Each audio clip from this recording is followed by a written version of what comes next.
Thank you, Mr. Speaker. Mr. Speaker, today, September 26th, is now 5 days and counting for the start of the next fiscal year, which, if Congress does not act within this next 5 days, the U.S. government will shut down.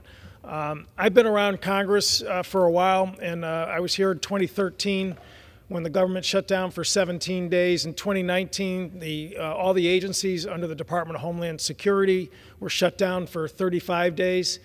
This is a disaster for the American people and for our standing in the world if, God forbid, this does not come together in the next 5 days. Mr. Speaker, I represent a district that is a strong defense district. We have the largest military installation in New England, the Groton submarine base. We have about 16 attack submarines that are located there, tied up there, that are deploying at heel-to-toe pace constantly.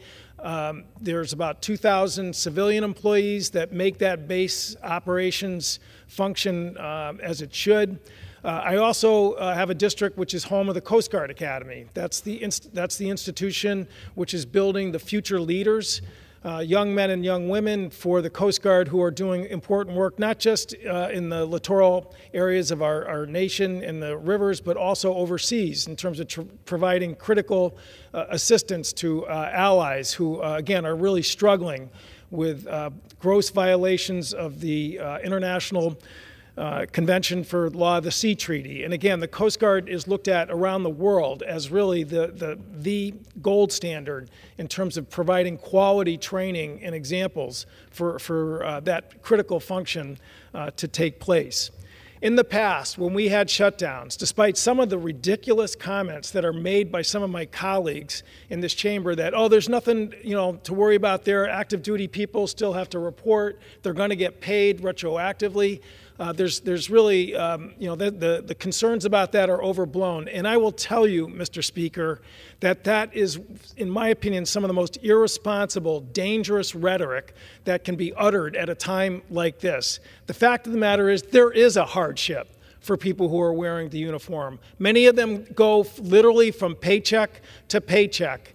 And in 2019, when the Coast Guard was shut down along with the Department of Homeland Security in New London, we had pop-up food banks to help Coast Guard families put food on the table for themselves and their family members.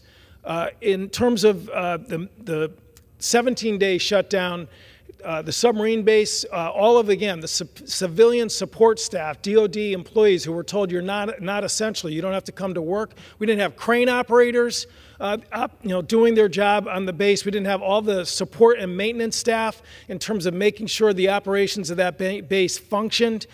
So again, this is a totally unnecessary, unforced error which will cause havoc in every other military installation and every other DOD facility around the country. Now, Mr. Speaker, I would just say this. There is a pathway here. There is a roadmap, and we know that because at the end of May, when we passed the Fiscal Responsibility Act, which avoided a default on the full faith and credit of this country, Democrats and Republicans came together, a center-left, center-right coalition that passed those measures.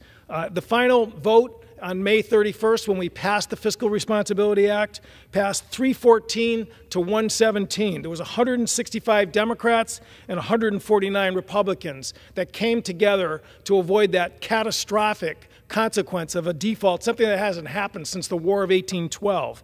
On the rule vote that led up to the Fiscal Responsibility Act, again, it was a center-left, center-right coalition that got that measure to the floor. 52 Democrats voted for the rule, which is unheard of in this town, to have the minority party vote to support the majority party for a rule. But 52 of us did that. Honestly, I've been here a while. I consider that one of my proudest votes, to make sure that we were going to look beyond party and do what was right for our country, in terms of making sure that critical functions at a time like this, when both domestically and overseas there is so much at stake in terms of having a stable, functioning government so that we can do the work for the American people. Mr. Speaker, there's a military saying which I think members should be thinking about today as we approach this critical week, and it says, lead, follow, or get out of the way. There is clearly going to be a measure that is going to get put together in the Senate. It's happening right now as we speak. That is bipartisan. It's a 45-day extension to keep the government open, allow the Appropriations Committee to finish its work. We need to pass that. We need to lead, follow, or get out of the way. I yield back.